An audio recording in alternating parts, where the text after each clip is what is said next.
এই এদিকে আসো। হ্যালো আব্বা, আপনি কোনে? একটু আম বাগানে আসেন তো।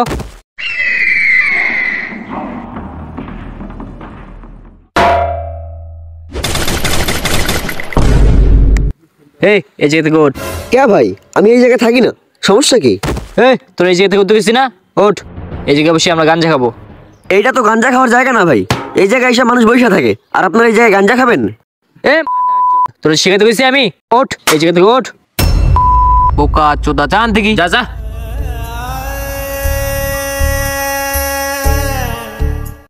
আসসালামু আলাইকুম আঙ্কেল। ওয়ালাইকুম আসসালাম। আঙ্কেল, আপনার ছেলেপেলেরা এলাকায় যা শুরু করেছে, তাদের অত্যাচার তো এলাকায় ঠিকাই যাচ্ছে না। তারা ওপেন এলাকায় মাদক সেবন করতেছে, এলাকায় বিশৃঙ্খলা সৃষ্টি করতেছে। বলো কি? আচ্ছা ঠিক আছে, তুমি যাও, আমি ব্যাপারটা দেখতেছি। আচ্ছা ঠিক আছে, আমি যাচ্ছি, বিষয়টা একটু খেয়াল রাখবেন। আমার এলাকায় আমার ছেলের নামে বিষয়টা দেখতে হবে। মালটা কিন্তু করা আছে।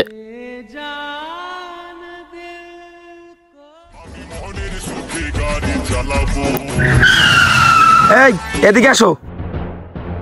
খবর পেয়েছি এই এলাকায় মাদক ব্যবসায়িক আছে, ধরতে হবে, চলো।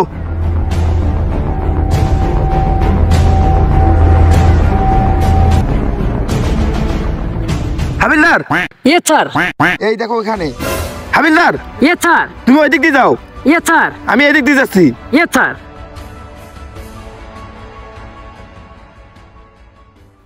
হাত ছাড়েন, আপনি আমাকে চিনেন?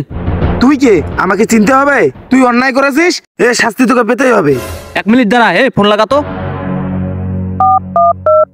হ্যালো আব্বা, আপনি কোনে? একটু আম বাগানে আসেন তো।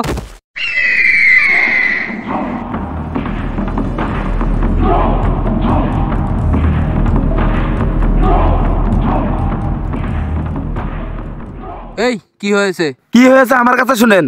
ভালো একটা সমাজের ভিতরে গাঁজা সেবন করতেছে, সমাজটাকে নষ্ট করতেছে।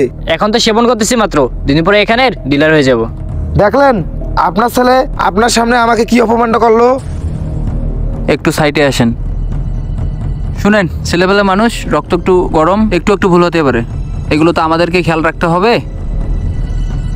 এটা রাখেন, চা পানি খায়েন, আর আমি আরেকজনকে দেখাই দিচ্ছি, এই কেসে টাকা ফাঁসিয়ে দেন। কি যে বলেন, নাও তো করতে পারতেছি না। আচ্ছা ঠিক আছে, চলেন। হাবিলদার, ইয়ে স্যার। আসো। এই তোরা দুজন বাসায় যা, চল।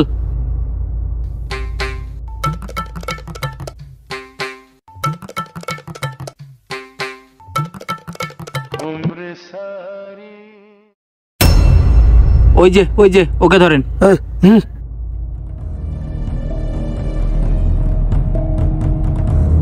এই চল।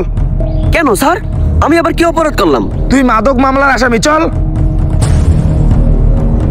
আরে টাকার খেলা, টাকা যেদিকে ভেলা ভাসে সেদিকে। যে জীবনে মাদকও ছিল না, তাকে আজ মাদকের মামলা দিয়ে পুলিশ ধরে নিয়ে গেল। 2 দিনের এই দুনিয়ায় আপনি ক্ষমতার অপব্যবহার করে মানুষের ক্ষতি করবেন, আল্লাহ এটা কখনোই সহ্য করবে না।